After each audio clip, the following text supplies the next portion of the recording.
Астронауите ќе носат Прада.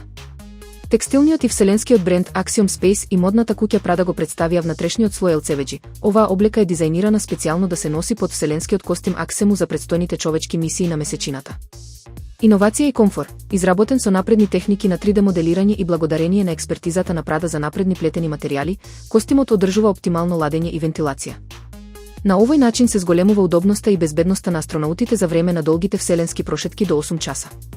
Двојна заштита. Системот циркулира ладна вода низ мрежа од цевки поставени преку главните мускулни групи, ја абсорбира топлината и ја исфрла во вселената.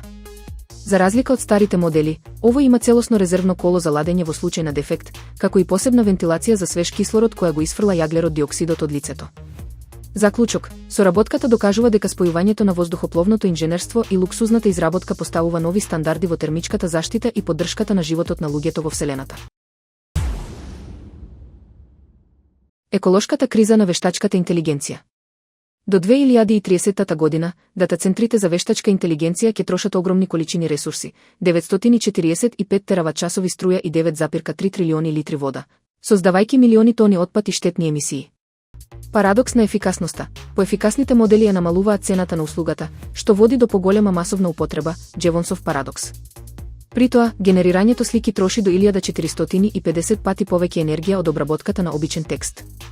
Инфраструктурни одговори, бидејќи 90% од капацитетите се концентрирани во САД и Кина, се бараат итни решенија. Кина веќе тестира подводен датацентар во Шангај со морско ладење, а Google инвестира $500 милиони за зачувување на водата.